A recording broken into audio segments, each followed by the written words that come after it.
Hindi na nasundan ang kaganapang iyon. Simula nang salakayin ni Datu Untal ang lugar ni Banhaw, wala nang nangahaspang sumugod at gambalain ang kanilang katahimikan. Ginamit ni Banhaw ang kapayapaang iyon upang isaayos ang nasasakupan. Pinatupad nito ang mga batas. Pinanatili ang kaayusan sa mahabang panahon. Nagkaroon din ng sapat na pagkakataon si Banhaw na unawain ang kilos ng alagang kabayo na pinangalan ng Kilat. Madalas magkasama ang dalawa, lalo na sa tuwing mag-iikot ng banwa ang binatang Datu. Nakasanayan na din ng kabayo ang presensya ng anyong tao ni Banhaw, kaya naman nagawa niya itong mapaamo. Bukod sa ahop na pinamamahalaan, lumawak pa ng husto ang sakop ng kapangyarihan ni Banhaw, dahilan para lalo itong kainggitan ng ibang Datu. Maliban sa mga pagbabanta, wala namang matinding panganib na dumating sa kanyang pamumuno. Maraming taon ng kapayapaan ang tinamasa ng kanyang nasasakupan. Hanggang sa isang malubhang karamdaman ang dumapo sa isa sa mga pamayanan na nasa ilalim ng kanyang pamumuno. Hindi malulunasan ng pangkaraniwang halamang gamot ang sakit na dumapo sa mga taong ito, Dato. Huwag kayong lumapit at baka mahawa kayo. Wika ni Babaylang Maya. Nakatayo si Banhaw at ang dalawa nitong sandig sa isang burol. Tanaw mula doon ng nayon. Nakikita ni Banhaw ang pagdurusa ng mga tao. Sa ganitong pagkakataon, Dato, wala tayong magagawa.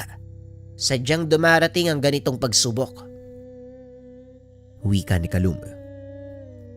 Para sa akin, hindi katanggap-tanggap ang ganitong pangyayari. Ayokong tumayo na lang dito at manood na isa-isang mamatay ang mga taong yan. Hindi sa aking pamumuno. Wika ni Banhaw. Dali-dali itong bumalik sa kanyang tahanan upang kunin ang alagang si Kilat. Saan ka pupunta, Datu? Malalim na ang gabi. Mapanganib na ang maglakbay. Wika ni Bilawan. Huwag kang mag-alala, Bilawan. Walang haharang sa puting kabalyero. Tugon ni Banhaw. Dali-dali nitong pinatakbo si Kilat. Haharangin pa sana ni Kalumang binata, ngunit napakabilis ng takbo ng kabayo. Bilawan, bakit mo naman hinayaang makalis ang Datu? Alam mo ba kung saan pupunta yun? Tanong ni Kalum. Patawad, Kalum. Hindi ko na napigilan ng Datu. Alam mo naman kapag ginusto niya, wala tayong magagawa kung hindi sumunod. Tugon ni Bilawan. Saan kaya natin hahanapin yun? Wala ba siyang sinabi kung saan pupunta? Tanong ni Kalum. Sa pagkakakilala ko sa Datu, isang tao lang ang pupuntahan niya sa ganitong kalagayan. Si Datu Amoong. Wika ni Bilawan. Hindi nga ito nagkamali dahil doon nga nagtungo si Banhaw. Mabilis lang nakarating ang binata dahil halos lumipad si Kilat. Laking gulat ng matandang Datu nang makita ang puting kabayo sa kanyang bakuran. Maging ang mga kawal ay nagsipaglapitan sa pag-aakalang kalaban ang dumating. Ibaba niyo mga sandata. Ganyan ba kayo sumalubong sa isang Datu? Wika ni Banhaw. Lumabas ng tahanan si Datu Amoong. Nakita nito ang binatang Datu. Banhaw, ikaw pala yan. Anong ginagawa mo dito sa ganitong oras? Tanong ni Datu Amoong. Ipagpauman ninyo ang aking panggagambala. Ngunit isang mahalagang bagay ang pinunta ko dito. Malubhang sakit ang unti-unting pumapatay sa aking nasasakupan. Hindi ko alam kung ano ang gagawin ko, Datu. Wika ni Banhaw. tignan mo ang iyong sarili. Wala ka pa ring pinagbago.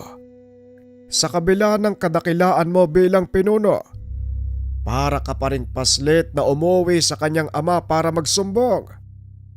Halika sa loob ng balay nang mapag-usapan natin kung anong maaaring gawin.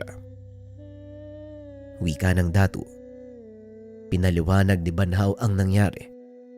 Bagyang nangamba ang matandang pinuno, kaya pinatawag nito si Tandang Bituon. Ano ang may paglilingkod ko sa inyo, kapunuan, at pinatawad niyo ko sa kalagitnaan ng aking pagpapahinga? Wika ni Tandang Bituon. Ipagpatawad niyo ang aking panggagambala, Babaylang Bituon. Ngunit kailangan ko ang inyong payo. Dinapuan ng malubang karamdaman ng isa sa mga pamayanang nasa ilalim ng aking pamumuno.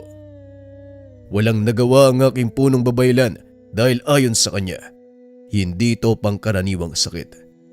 Kasalukuyang naghahanap ng kasagutan ng kanyang mga alabay, ngunit ilang araw nang nakakalipas. Unti-unti nang nalalagas na parang tuyong dahon ng mga tao. Pagpapaliwanag ni Banhaw. Maaari mo bang ipaliwanag ang nangyayari sa mga tinamaan?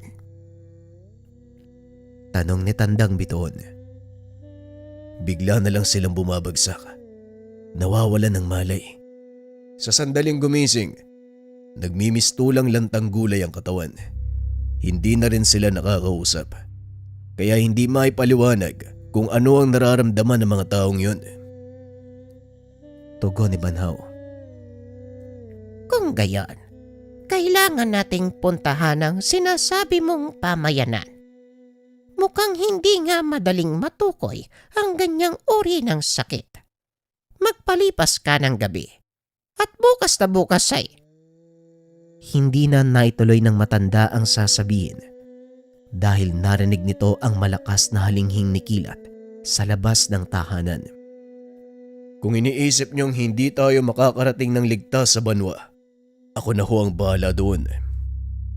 Wika ni Banhaw habang nakadungaw ito sa bintana. Pinagmamasdan niya si Kilat na nagpapaikot-ikot sa bakuran. kamangha-mangha ang nilalang na yan. Kasing puti ng ulap ang kanyang balahibo at buhok na kung titignan mo mistulang nagliliwanag kahit pa sa pinakamadilim na gabi. Sandali lang at kukunin ko ang aking tungkod. Wika ni Tandang Biton. Matapos ang pag-uusap, umalis na sila Banhaw, pati na rin si Tandang Maya. Lulan sila ni Kilat. Papasikat na ang araw nang dumating sila sa banwa. Namangha ang matandang babaylan sa malaking pagbabagong ginawa ng binatang Datu. Sadyang ang itinanda ka bilang maging pinuno. Natutuwa akong makita na dakawa mong paunlarin ng banwang ito. Wika ni Tandang Biton habang naglalakad ang mga ito papasok sa mga ahop ni Banhaw. Sa tulong na din po ng mga taong nakatira sa pok na ito, nagawa naming maisaayos ang pamumuhay ng bawat isa at mabigyan ng sapat na mapagkukunan ng makakain ng mga tao. Ngunit kung kailan naman nasa kalagitnaan na kami ng pag-usad, dumating naman ang sakuna. Wika ni Banhaw habang binubuksan ang isa sa mga kubo. Nagulat ang mga nakatira nang makita ang kanilang Datu. Pagbati sa'yo, Tandang Biton. Datu, anong ginagawa mo dito? Maaari kang mawaan ng sakit. Umalis na tayo sa lugar na to. Wika ni Kalum. Wala kang dapat ipag-alala dahil hindi naman nakakahawa ang kulam. Tugon ni Tandang Biton. Lumabas ito ng tahanan. Tinignan ng iba pang naapektuhan. Ipinatawag din ni Banhaw ang kanyang punong babaylan, si Tandang Maya. Nagulat ito sa naging paliwanag ni Tandang Biton. Kulam, paanong nangyari to? At sinong mangkukulam ang gagawa nito sa napakaraming tao? Tanong ni Tandang Maya. Sumayad na din ito sa isip ng babaylan. Ngunit hindi nito lubos akalain na maaari itong gawin ng isang mangkukulam. Ang ginamit ng mangkukulam ay tinatawag na palipad hangin.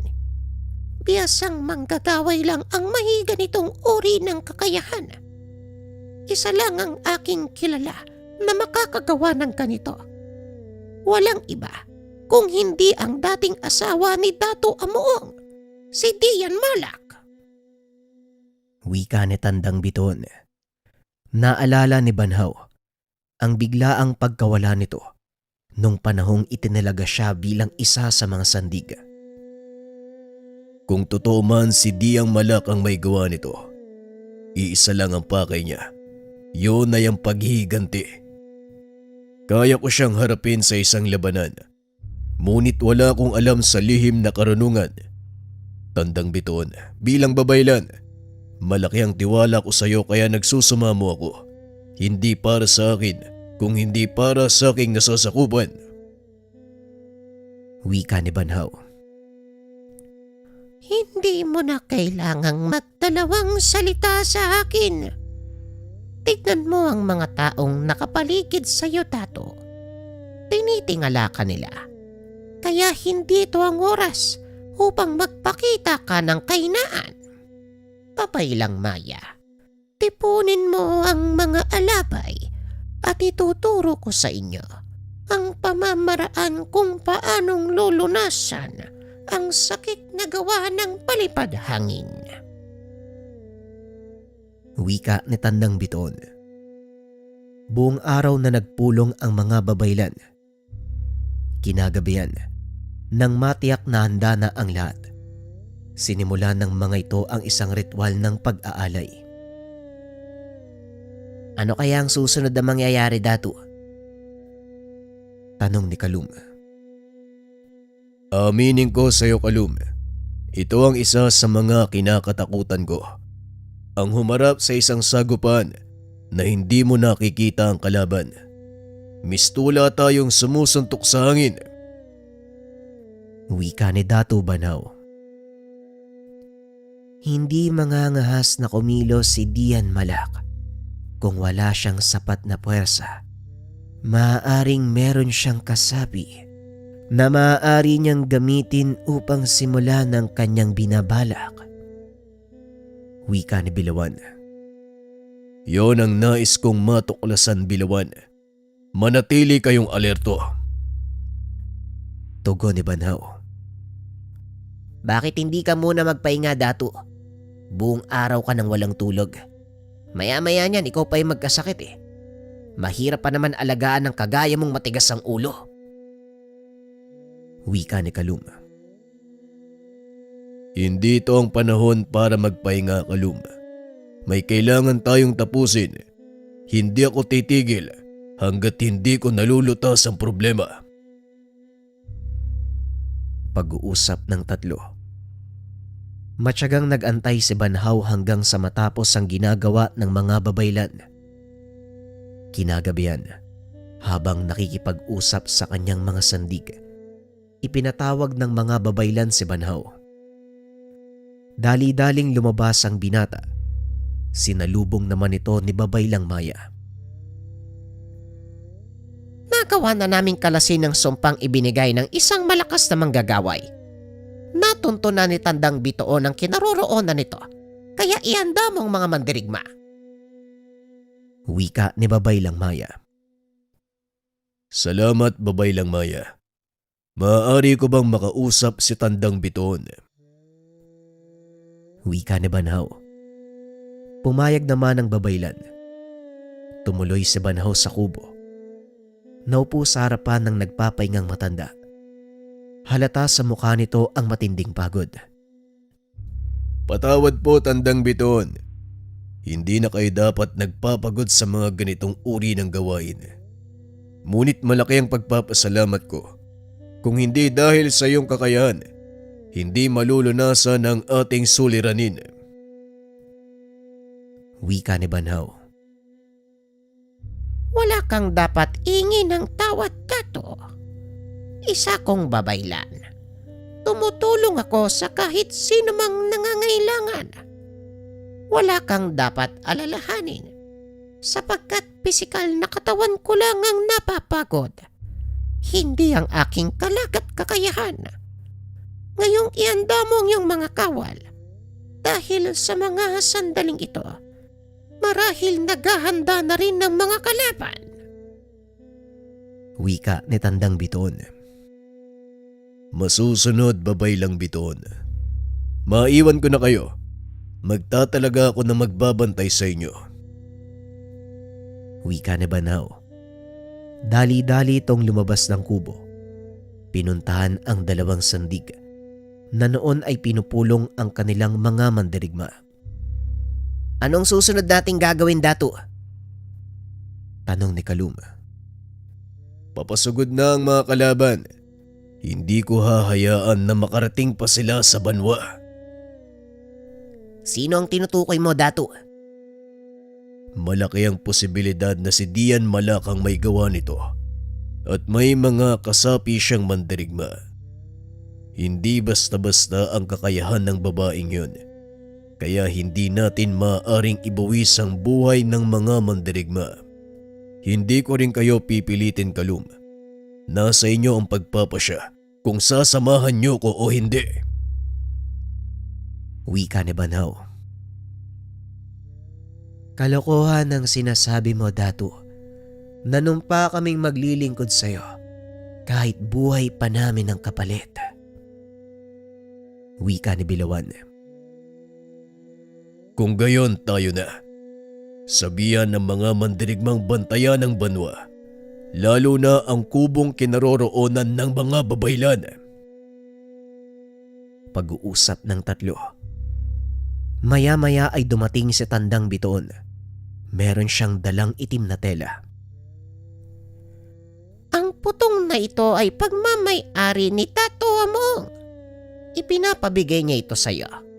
Itali mo sa wakan ng iyong kampilan. Nang sa ganon, kahit anong mangyari, hindi mo ito mabitawan. Wika ni Tandang Biton. Maraming salamat, babaylang Biton. Tugon ng binata. Akmang aalis na sana siya nang pigilan siya ng matanda. Tanggapin mo ang basbas ng isang babaylan. Patnubayan ka naman ni Magwayen at iba pang umalagad sa iyong pakikipaglaban. Wika ng matanda. Idinantay nito ang kanyang palad sa noo ng binata. Nag-usal ng mga engkantasyon. Matapos ay muli itong pumasok sa kubo. Lumakad na rin sila Banhaw, kasama ang dalawang sandig. Hindi pa man sila nakakalayo, namataan na ni Bilawan ang paparating na hukbo ng kalaban. Nakatayo ang tatlo sa pinakamataas na bahagi ng lupain, kaya tanaw ng mga ito ang nangyayari sa paanan ng kabundukan. Nagliliwanag ang kagubatan dahil sa sulong dala ng mga kalaban. Malaking bilang ng mga hindi kilalang kawal ang naglakad papunta sa kanilang nasasakupan. Kakayanin ba natin to? Napakalaki ng hukbo. Tanong ni Bilawan. Malaki ang tiwala ko sa inyo. Ilang laban na din ang napagtagumpayan nating tatlo. At alam kong hindi ito ang sagupan na magbibigay ng tuldok sa ating mga kasaysayan. Tugon ni Banhaw. Nasa ilalim tayo ng patnubay ng mga umalagad, kaya magtiwala ka lang, Bilawan. Pag-uusap ng tatlo. Bumaba ang mga ito sa paanan ng kabundukan upang salubungin ang mga paparating na kaaway. Walang kalam-alam si Banhaw kung ano ang nilalang nakakarapin, ngunit nang ibabaw sa binata ang pangangailangan na mapangalagaan ang nasasakupan. Huminto ang hukbo nang makita si Banhaw na nakatayo sa gitna ng daan. Lulan ng kanyang alagang sikilat. Pumagitna ang isang matipunong lalaki. Nanlaki ang mga mata ni Banhaw dahil pamilyar sa kanya ang taong iyon.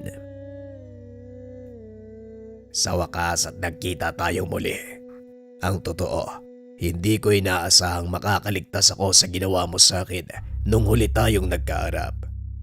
Ngunit narito ako ngayon. Bagong katawan, bagong lakas. Wika ni Datu Untal. Hindi ko alam kung paano kang nakabalik mula sa kamatayan. Ngunit hindi na mahalaga ang bagay na yon. Humanda ka dahil ibabalik kita sa hukay mo.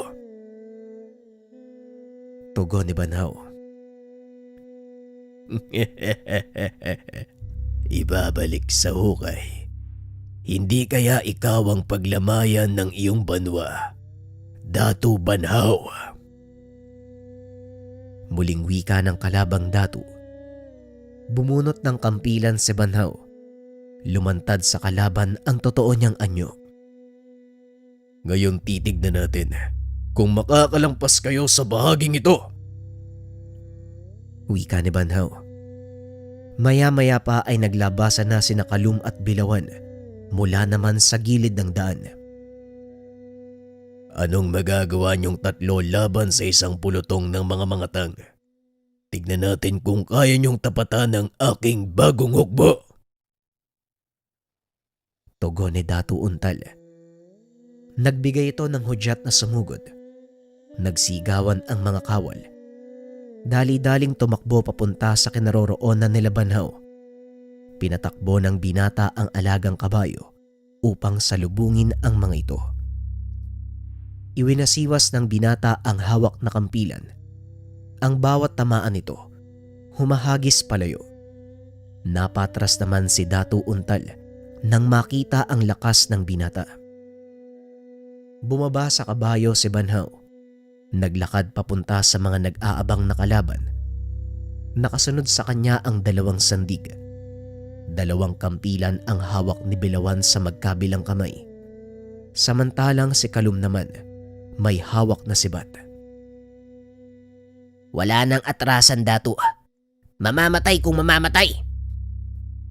Wika ni Kalum. Mali, Kalum. Walang mamamatay sa ating tatlo ngayon. Tugon ni Banhaw. Sabay-sabay na sumugod ang tatlo. Pinatumba ang napakaraming kawal. Hindi akalain ni Datu Untal na ganito ang taglay na lakas ng binata. Minsan na nitong nasaksiyan ang totoong kakayahan ni Banhaw. Ngunit hindi pa namamalas ng Datu ang bangis nito sa laban. Nagpatuloy ang laban hanggang sa tumakbo ang ilan sa mga mandirigmang kasama ng kalabang Datu. Iilan na lang sa mga ito ang naiwang nakatayo. Aminin ko, masyado kong minaliit ang iyong kakayahan, Datu. Ngunit mamamatay man ako muli sa iyong kamay. Masaya ko sapagkat nais sa katuparan kong pinag-uutos ng aking bagong Panginoon. Wika ni Datu Untal habang nakaturo sa direksyon ng banwa ni Banhaw. Nanlaki mga mata ng binata dahil nakita nito ang makapal na usok pumaibabaw mula sa lugar. Sa makatuwid, nagpagamit ka bilang pain. Hindi ba nakakahiya yun para sa isang pinunong kagaya mo? Tanong ni Banhaw. Isa lang ang layunin ng aking Panginoon. Ilagay ka sa tamang lalagyan. Masyado ka nang gumagawa ng ingay. Nabubulagan ng iyong kapangyarihan. Nakalimutan mo na ang mga taong inapakan mo para marating ang kasalukuyan mong antas. Isang aliping naging dato ng isang iglap. Ngayon sabihin mo sa akin, nasaan ang karangalan nang hinayaan mong mamatay ang isang sanggol sa kamay ng kanyang ina? Wika ni Datu Untal. Nagbalik sa isipan ni Banhaw ang nangyari maraming taon na ang nakakaraan. Sa pagkakataong iyon, nasiguro ng binata na ang Panginoong tinutukoy ni Datu Untal walang iba kung hindi si Dian Malak. Hindi mo alam ang sinasabi mo, Datu. Ikaw ang nabubulagan sapagkat naniniwala ka sa maling salaysay. Ngayon kung patuloy mong ipaglalaban ang buktot mong paniniwala, hindi ako makakapayag na magwagi ka sa tunggaling ito. Wika ni Banhaw sabay sugod sa Datu. Sunod-sunod na atake ang ginawa ng binata. Ang tanging nagawa ni Datu Untal ay sanggay nito. Samantala, balik tayo sa kasalukuyang panahon. Lolo Ramon, parang pamilyar sa akin yung bahaging yan ng kwento ah. Hindi ba nakarating yung makasaysayang pagharang ng 3 mandirigma sa pulutong ng mga pintados? Wika ni Rodney. Oo, tama ka.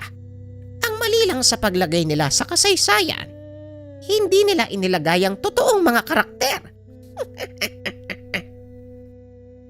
Tugon ni Lolo Ramon. Siguro may iniingatan silang sekreto o katotohanan na ayaw nilang ipaalam sa karamihan. Wika ni Rodney. Ang mabuti pa, ikaw na lang mismo ang tumuklas, apo. Sige na, may gagawin pa ako sa labas. Wika ni Lolo Ramon. Muling binalikan ni Rodney ang ilang naunang pahina ng mga binabasa. Sinubukang iambing ang mga ito sa makabagong aklat ng kasaysayan.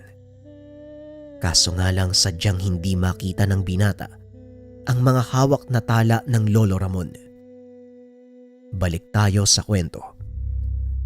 Kasalukuyang naglalaban ang 2 datu. Makikita kung sino ang nakakalamang. Hindi na nito binigyan ng pagkakataon ni Banhaw na makabawi. Isang malakas na bigwas ang binigay nito gamit ang likod ng hawak na kampilan. Napatras ng ilang hakbang ang matandang datu. May kalakihan din ang katawan nito, kaya medyo nahirapan din si Banhaw. Kung sa palagay mo mananalo ka sa oras na mapatay mo ko, nagkakamali ka. Dahil hindi naman ako ang totoong kalaban dito, Banhaw. Pagmasdan mong maigi ang iniingatan mong ahop. Unti-unti nang nilalamon ng apoy. Ano ang uunahin mo? Ang talunin ako o iligtas ang nasasakupan mo? Wika ni Datu Untal. Lalong nakaramdam ng galit ang binata. Sa pagkakataong iyon, hindi na nito napigilan ang sarili. Buong lakas na tinaga si Datu Untal. Nagawa mang sanggain ng matandang datu ang pag-atake. Tumagos pa din ito dahil naputol ang kampila na pinansalag. Bumaon sa kanang balikat ng datu ang talim ng kampila ni Banhaw. Napalo dito sa harapan. Hindi na kita hahayaang mabuhay pa! Wika ni Banhaw. Pinihit nito ang kampilan. Nilaslas ang leeg ng datu. Humiwalay ang ulo nito sa katawan. Gamit ang kampilan, sinungkit nito ang ulo ni Datu Untal. Hinagis papalayo sa lugar. Nakita ito ng mga tauhan ng datu. Nang mapagtanto na wala na ang kanilang pinuno, nagsipagpulasan ang mga ito. Hahayaan na lang ba natin silang makatakas, Banhaw? Tanong ni Kalum. Wala na silang magagawa pa. Wala na ring silbi kung hahabulin pa natin sila. Kailangan nating tulungan ng mga tao sa banwa. Tugon ni Banhaw. Sumakay ito kay Kilat. Dali-daling tinungo ang banwa. Nagkakagulo na ang mga tao. Ang ilan sa mga ito ay nakahandusay na sa lupa. Halos gumuho ang mundo ni Banhaw nang marinig ang iyakan ng mga bata at kababaihan. Sa kalagitnaan ng kaguluhan, nakita nito ang imahe ng isang babaeng naglalakad. Sa likod nito, isang figura ng lalaki na may hawak na kampilan. Mabaging lalahon. Buhay nga si Dian Malak. Sino naman yung lalaking nakatayo sa likuran niya?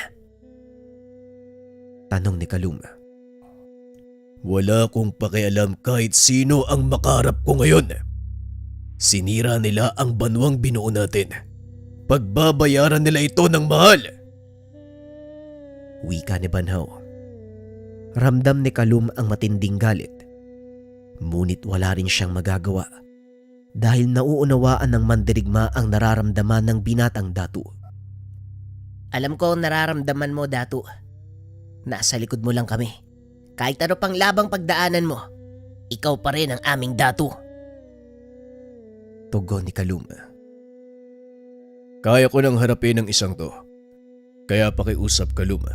Unahin niyo ang kaligtasan ng ating mga kasamahan. Wika ni Banhaw. Sinunod ni Kalum ang utos nito. Hinawakan ng binata ang kampilan. Muling nagpakita ang totoong anyo. Narinig nitong tumawa ng malakas ang lalaking nakatayo sa likod ni Dian Malak. Isang mandirigmang putian. Mukhang magiging masaya ang laban na to. Nanlaki ang mga mata ni Banhaw nang masilayan ang wangis ng kalaban. Kamukhang kamukha niya ang lalaking iyon. Hindi na alintana ng binata kung ano pa ang mangyayari. Ang tanging nasa isip ng mga sandaling iyon, pagbayari ng mga taong sumira ng kapayapaan ng kanilang banwa. Tignan natin kung sino sa inyong mag-ama ang mananalo. Dagoob, ipakita mo ang iyong katapatan. Wika ni Dian Malak. Hindi mo kailangang magdalawang salita. Masusunod, Dian. Matapos magsalita ni Dagob, kagad siyang kumilos sakay ng itim na kabayo. Pinuntahan niya si Banhaw. Bawat pagkilos ng mandirigma, nagdudulot ng malakas na dagongdong. Dahilan para mapalingon ang ilan sa mga natitirang mandirigma ni Banhaw. Maging sinahaba, napalabas sa kanyang pagtatago nang maramdaman ang pamilyar na presensya. Banhaw, ang taong yan, walang iba kung hindi si Dagoob. Ang tunay mong ama, hindi dapat kayo maglaban. Wika ni Naba. Kaso nga lang walang naririnig ang binata. Nakatuon ang pansin nito sa paparating na kalaban. Hindi ko alam kung saan ka nang galing. Maraming taon na ang nakakalipas nang maubos ang aking angkan. Ako na lang ang nalalabing putian. Pinatay ng mga tangang aking anak. Mga mandarambong na nakatira sa banwang ito. Wika ni Dagob. Bagyang natigilan si Banhaw. Napagtanto ng binata na nilaso ni Dian Malak ang isipan ng mandirigma. Malinaw na hindi tayo nagkakaunawaan. Nakinig ka sa sulsol ng isang manlilinglang. Gumising ka. Hindi ka ang tipo ng mandirigma na susunod sa utos ng isang manggagaway. Wika ni Banhaw. Hindi ako nagpapalinlang sa isang manggagaway. Ang ginagawa ko ay pagtanaw ng utang na loob sa taong nagligtas ng aking buhay at nagbalik ako para ipagiganti ang aking anak. Wika ni Dagob. Hindi mo alam ang buong katotohanan. At mukhang hindi ito ang tamang pagkakataon para ipaliwanag sa iyo ang lahat. Muling wika ni Banhaw. Wala akong panahon na makinig sa iyo. Kung makikipag-usap ka, gamitin mo ang hawak mong sandata. Wika ni Dagob. Sabay hampas ng hawak nitong kampilan. Nagawa naman itong sanggain ni Banhaw. Ngunit napatras din siya ng ilang hakbang dahil sa lakas ng pagkakatama sa kanya. Gumante ng pag-atake ang binata. Mabilis itong naiwasan ni Dagob. Sunod-sunod na atake ang binitawan ng dalawang magkatunggali at halos mawasak na ang bawat madaanan. Sa bawat wasiwas si Dagoob ng kanyang kampilan, napapalong ang apoy sa mga kubo. Hindi naman nagpapatalo ang binata. Bawat pag-atake nito, nag-iiwan ng malaking marka sa katawan ng kalaban. Walang nagawa ang mga tao, kundi panoorin ang labanan sa pagitan ng dalawang pinili. Ito ang kinakatakutan kong mangyari. Ang paghaharap ng dalawang pinili. Wika ni Tandang Maya. Hindi ko ito nakita sa aking mga pangitain. Ngunit nangyayari mismo sa aking harapan. Tugon ni Tandang Bituon. Hindi lahat ng magaganap ay maaaring ibigay sa atin ng mga pangitain. Kung minsan ay basta na lang nangyayari nang hindi inaasahan. Magtiwala tayo sa mga bathala dahil sila ang higit na nakakaalam ng lahat. Wika ni Tandang Maya. Patuloy na nagbabanggaan ang dalawang malakas na mandirigba. Ngunit napapansin ni Kalum na tila nawala na ang galit sa mukha ni Banhaw. Naaaliw ito sa kanyang ginagawa. Hindi magtatagal. Kapwa matatauan ng dalawang yan. Magbabayad ang totoong may pakana ng lahat. Wika ni Kalum. Walang kaalam-alamang diyan na nasa gitna na ito ng ginawang patibong ni Bituon. Tugon ni Tandang Maya. Patibong Tandang Maya? Ano pong ibig niyong sabihin? Tanong ni Kalum. Matagal kang naglingkod bilang kawal ni Amoog. Hindi mo pa nalalaman ang totoong kakayahan ng iyong punong babaylan. Tanong ni Tandang Maya. Ang totoo, Tandang Maya, bihira akong nakakasalamuha si Tandang Bituon. Kaya wala akong masyadong alam tungkol sa kanya eh. Maliban na lang sa pagiging tuso nito. Wika ni Kalum. Yan mismo ang ibig kong sabihin, Pinata. Pagbasdan mo ang kapaligiran. Sa palagay mo, anong ginagawa ng mga taong yan? Nanlaki ang mga mata ni Kalum nang mapansing hindi nagtatakbuhan ang mga tao. Sa halip ay nagdarasal ang mga ito sa pangunguna ni Tandang Bituon. Hindi sila mga mamamayan ng banwang ito. Saan nang galing ang mga taong yan? Tanong ni Kalum. Hindi tao, Binata, kundi mga busawat umalagadang yung nakikita. Isa sa mga kakayahan ni Tandang Bituon ang tumawag ng mga napayapa upang humingi ng tulong. Bagay na hindi alam ni Dian Malak. Hindi makapaniwala si Kalum na may itinatagong malakas na kapangyarihan ang kanilang punong babaylan. Naaaliw sa panonood si Dian Malak, kaya hindi niya namalayang naikulong na pala siya ng mga babaylan sa isang tanikalang kailanman hinding-hindi niya makakalas. Nagulat na lang ito nang biglang manigas ang kanyang katawan. Pilit itong kumakawala. Ngunit sadyang matibay ang kung anumang nakabigkis sa magkabila nitong braso at mga binti. Masyado kang nagpakampante, Dian. Hindi mo man lang napuna ang aking presensya. Malakas ka, pero may kulang sa lakas na yon. Utak, Dian. Yan ang kulang sa'yo. Wika ni Tandang Bituon. Walang yaka, matanda ka. Minamaliit mo ba ako? Hindi mo alam ang kaya kong gawin sa'yo. Isa ka lamang babaylan.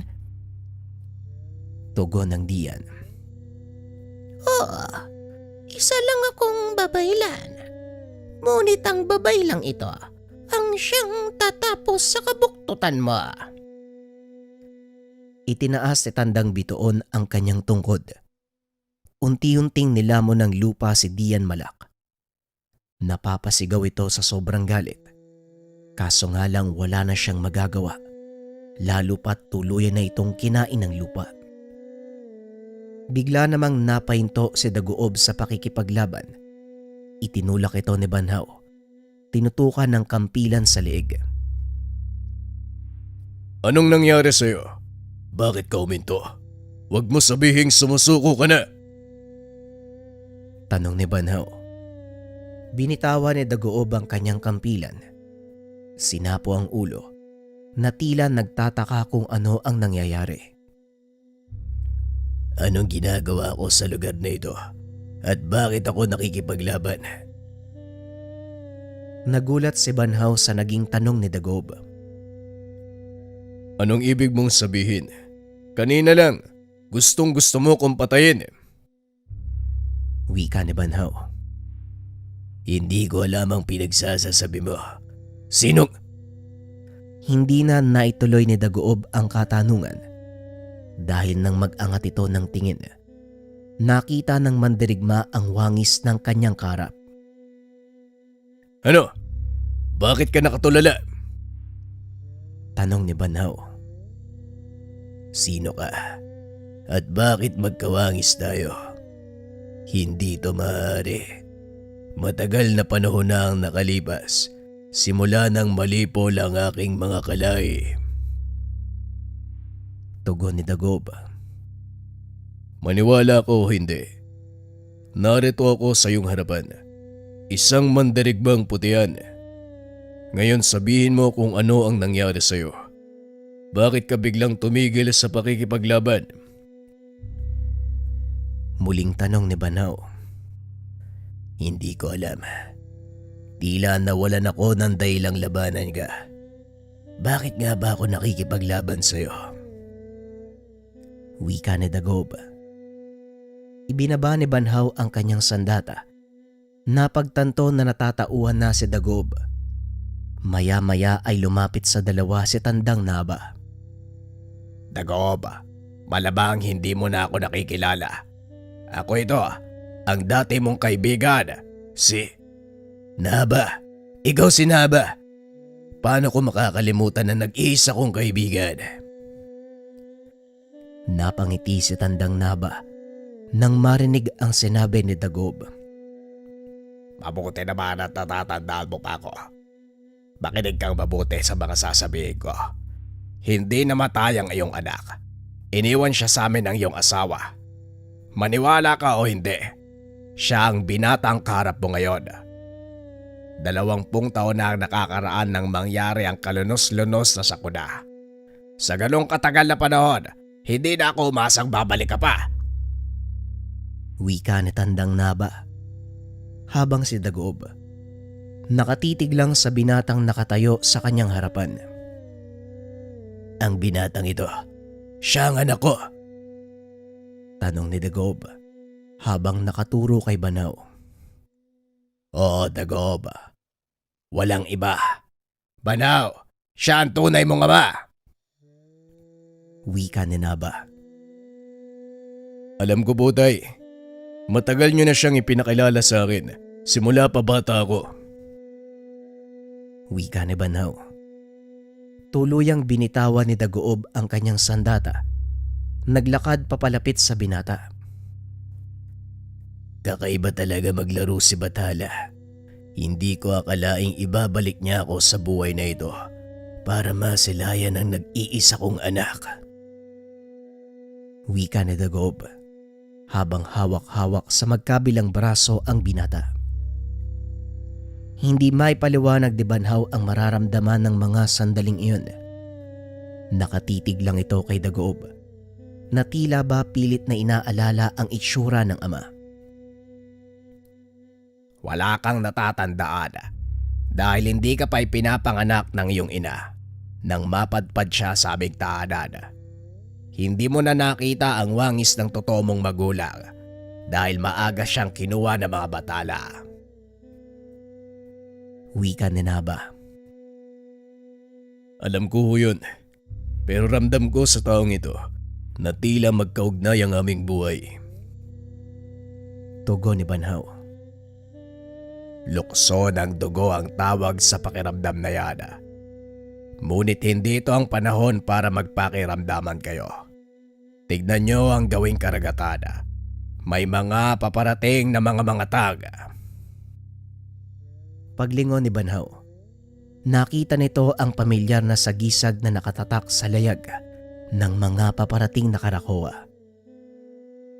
Yan ang bangka ng Sultan. Siguradong matutuwa siya sa oras na malaman niyang buhay ka pa. Wika ni Banhaw. Sinalubong nila ang pangkat ng Sultan. Nanlaki ang mga mata nito nang makita ang dalawang mandirigmang putian. Nakarating sa akin ng iyong kalatas, Datu Banaw. Kaya ako na parito. Ano ang may paglilingkod ko sa iyo? Tanong ng sultan. Salamat sa iyong pagpunta, Kapunuan. Nagawa na naming talunin ang mga kalaban. Ngunit matutuwa ka sa ibabalita ko sa iyo. Nakikita mo ba ang lalaki nakatayo sa dalampasigan? Wika ni Banhaw. Oo, nakikilala ko siya. Si Dagob. Paano siyang nabuhay? Hindi ba ang sabi niyo ay matagal na siyang patay? Tanong ng sultan. Yun din ang akala namin pero nagkamali kami. Halika, bakit hindi mo siya lapitan? Marahang naglakad ang sultan papunta sa kinakatayuan ni Dagob. Tila nakita ko na ang iyong muka. Hindi ko lang maalala kung saan. Wika ni Dagob. Maaring ang tinutukoy mo ang aking ama. Ako si Abdullah, ang anak ng sultan ng lupain ng Malay. Napangiti si Dagob. Ipinatong ang kanyang kamay sa ulo ng sultan. Natatandaan kita. Ikaw yung paslit na kalong-kalong ng sultan. Wika ni Dagob. Pinagmamasdan ni Ilang-Ilang ang lahat ng kaganapan. Itinatala ito sa mga kalatas. Hindi akalain ng lahat na ang malaking digmaan mauuwi sa masayang pagkikita. Itala mo ang lahat ng nangyayari dito ngayon dahil magiging mahalagang bahagi ito ng kasaysayan sa hinaharap. Wika ni Tandang Maya. Huwag po kayo mag-alala dahil wala po akong pinapalampas na pangyayari. Nakatala ang lahat ng mga ito. Sisikapin kong itago sa isang sisidlan at buong pusong iingatan para sa salin lahi. Wika ni Ilang-Ilang. Muling ibinangon ni Banhaw ang kanyang banwa. Sa tulong ni Sultan Abdullah, lahat ng ito ay nakatala sa tulong ni Ilang-Ilang. Balik tayo sa kasalukuyang tagpo. Ano, Rodney? Nabasa mo ba ang lahat ng nais mong malaman? Tanong ng matanda. Opo, hindi ko nga akalaing nakatala dito ang totoong kaganapan ng kasaysayan eh. Wika ni Rodney. Marami pang kaganapan ang hindi natutuklasan. At ang yungib na ito, ang tanging susi para maunawaan natin ang lahat. May sasabihin ako sa iyo, Rodney. Kasalukuyang nanganganib ang lugar na ito sa kamay ng mga sakim na individual. Wika ni Tatay Ramon. Ano pong ibig niyong sabihin? Tanong ni Rodney. Kaya ako'y tinago sa lahat ang pananaliksik na ito dahil sa oras na malaman ng mga taong tinutukoy ko ang lokasyon, siguradong Hindi na naituloy ni Tatay Ramon ang sasabihin. Nakarinig ito ng putukan sa labas ng tolda. Ano pong nangyayari, Lolo? Ano po yun? umalis ka na dito. Dalhin mo ang kaun na ito. Mas mahalaga ito kaysa sa mga kasulatang binasa mo. Ang laman ng kaun na yan ang siyang magiging patunay ng mga kaganapan. Wika ni Tatay Ramon. Hindi ho, Lolo. Kailangan nating umalis dito. Tugon ni Roddy. Maiiwan ako, Rodney. Kailangan ko silang pigilan nang sa ganon ay ligtas kang makalayo dito. Muling wika ni Tatay Ramon. Sino po ba kasi yung mga taong yan? Bakit nila tayo sinasalakay? Mula sila sa pamahalaan. Kaya umalis ka na. Bilisan mo na, Rodney! Pag-uusap ng dalawa. Dali-dali nang tumakbo si Rodney palayo sa lugar. Hindi sinasadyang natalisod sa bato. Nabitawan ang daladalang kahon. Tumambad sa binata ang talim ng kampilan. Dahan-dahan niya itong dinampot. Akmang ibabalik na sana sa kahon nang bigla siyang makaramdam ng kung ano. Tila nagbalik sa binata ang lahat ng tagpo na nabasa niya sa mga kalatas. Dito napatunay ni Rodney ang sinasabi ni Lolo Ramon. Nakapaloob sa talim ng kampilan ang lahat ng kaganapan sa buhay ni Banhaw. Balikan natin ang nakaraan. Tandang Maya, nais kong patuloy na mabuhay ang lahat ng kaganapan sa buhay kong ito. Mabubura ng panahon ng mga papel, kaya nais kong maitago ito sa ligtas na lugar. Wika ni Banhaw. Nang mga sandaling ito ay isa na siyang raha sa ilalim ng pamumuno ni Sultan Abdullah. Maaari ko bang hiramin ang iyong kampilan, Raha? Tanong ni Tandang Maya. Ano naman ang gagawin mo sa kampilan ko? Wika ni Banhaw. Ang kampilang yan, biyaya mula sa mga bathala.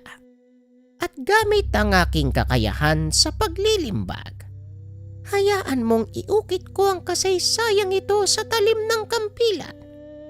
Nang sa ganon, kung sino man mula sa iyong saling lahi ang humawak nito, makikita ang iyong paghihirap. Makikita kung paano mong itinayo ang kabias ng ito.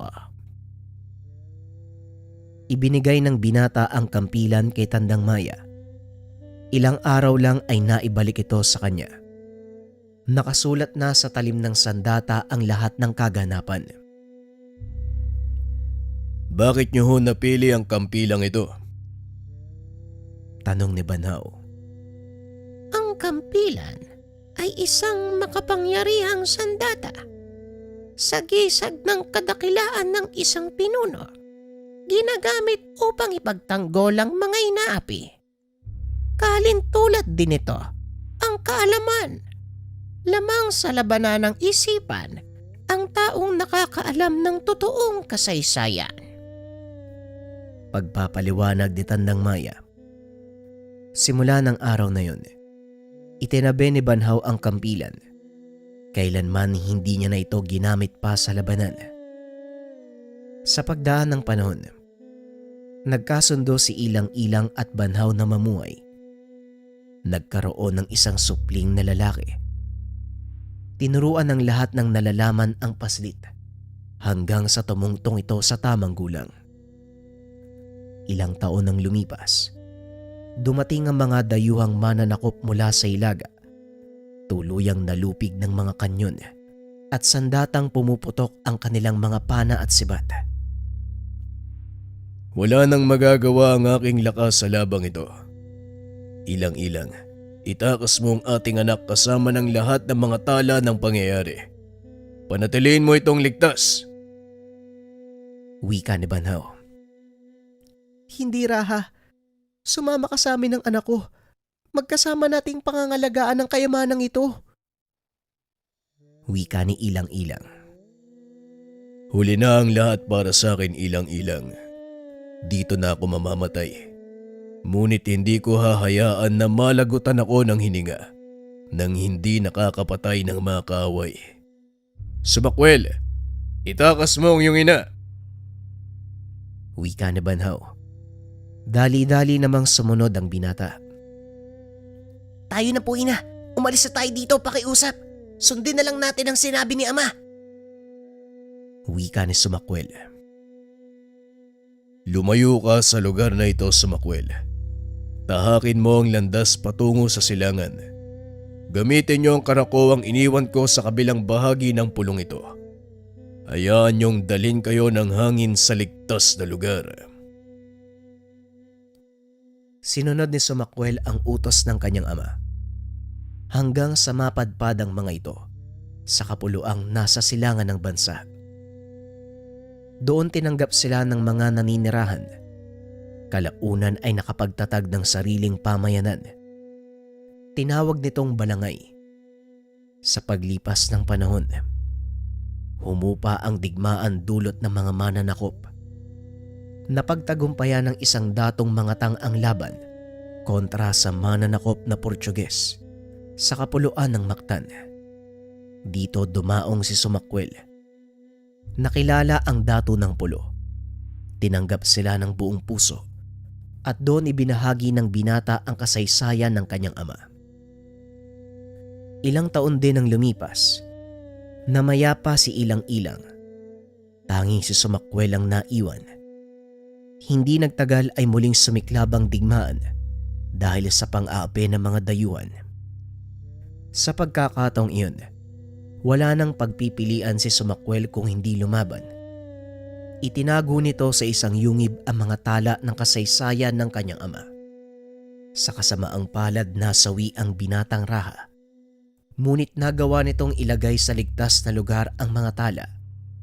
Si Sumakwel ang kahuli-hulihang henerasyon mula kay Banhaw na nag-ingat ng mga bagay na may tuturing na kayamanan ng kanyang mga magulang. Balik tayo sa kasalukuyang panahon. Napagtanto ni Rodney ang dahilan ng pagtugis sa kanila ng ilang organisasyon. Ito ay sa takot na maibunyag sa lahat ang totoong kaganapan sa kasaysayan. Nagawang makatakas ni Rodney sa sakuna, pero hindi naman sinuwerte si Tatay Ramon. Nagpasya ang binata na itago na lang ang kahon sa lugar na kung saan walang makakatuklas. Nagtagumpay naman ang binata. Walang sino man ang nakatuklas nito. Lumipas ang mahabang panahon. Nanatiling lihim ang mga pangyayari.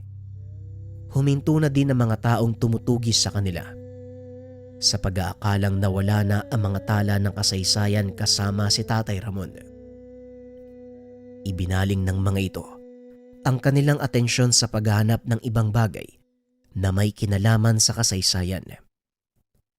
Lingid sa kalaman ng mga ito, na patuloy pang nabubuhay ang mga tala sa pangalaga ng pamilya ni Rodney. Pinagpasapasahan ito ng mga henerasyon mula sa kanya, hanggang sa tila unti-unti nang nawala ang kahalagahan. Nagmistula na lamang itong piraso ng kalawanging bakal. Sa kasalukuyang panahon, nakalagak ang kampila ni Banhaw sa isang museo sa Negros Oriental. Ang buong akala ng mga tao, kapirasong katibayan lang ito mula sa kasaysayan. Ngunit lingid sa kalaman ng mga ito ang totoong kahalagahan ng kapirasong bakal na iyon. May ilan mula sa angkan ni Rodel ang nakakaalam ng katotohanan, ngunit mas pinili ng mga ito na itago na lang sa publiko ang kanilang nalalaman. Wala nang narinig na kwento tungkol sa kampilan. Bagaman naging paksa ito ng mga usap-usapan sa mga sikat na paaralan, lalo na sa mga universidad. Laman ng mga debate tungkol sa kasaysayan ng mga kapirasong bakal dahil walang kahit sino man ang nakakaalam kung sino ang may-ari nito at kung ano ang mga nakasulat. Wala ring nakakaalam ng totoong anyo dahil walang sino man ang nakakita. Maging si Rodney ay hindi nasilayan ang totoong anyo ng kampilan. Tanging sa isipan lang nito na ilalarawan at batay sa mga imaheng nakikita niya sa mga aklat. Para sa mga taong nakakaalam ng totoong kaganapan, mas mabuti nang itago ito kaysa ilantad dahil maaari itong pagmula ng malaking komosyon. At ang kwentong ito ay bahagi pa lang ng mas malaking kaganapan nung panahon ni Banhaw. Marami pang nakatagong misteryo ang kasaysayan ng bansa na hindi pa naibubunyag. Ito ang pilit na tinutuklas ng ilan sa ating mga kababayan, ngunit pawang kabiguan lang din ang napapala. Hindi man naging malinaw ang kwento ng buhay ni Dato' Banhaw, nag-iwan ito ng malaking marka sa isipan ng mga mananaliksik. May ilan pang nagsasabi, may nabubuhay pang mga tao mula sa angkan ng putian. Kaso nga lang walang sapat na pruweba upang mapatunayan ang mga ito. Dahil maging ang mga taong tinutukoy nila, hindi alam ang tungkol sa totoong pinanggalingan. Ang bawat pahina ng ating kasaysayan may mahalagang papel na ginagampanan sa ating mayamang kultura. Hindi man ito lubos na uunawaan ng karamihan, sapat nang malaman nila na minsan ay naging kanlungan tayo ng isang sibilisasyon na naging pundasyon ng ating pagkatao bilang Pilipino. Nawain na ibigan nyo ang kwentong ito at sana'y nakapulutan nyo ng aral ang kwento. Laging isa puso ang mayamang kasaysayan dahil kahit saan man tayo magpunta, mananatili sa isipan ng ibang lahi na minsang tiningala ang ating lahi bilang isa sa pinakamalakas, pinakamatapang at pinakamayamang angkan sa Asya. Sumainyo ang isa sa mga alamat na naging pundasyon ng ating pagkatao, ang kwento ni Datu Banhaw, ang Puting Kabalyero. Sobrang solid ng kwento natin mga kabayan, ano? Kung sakaling gusto nyo pa ng maraming kwento patungkol sa ating kasaysayan, comment lang kayo mga kabayan. Sisikapin nating magsaliksik upang makapagbigay ng tunay na kwento. Paalam.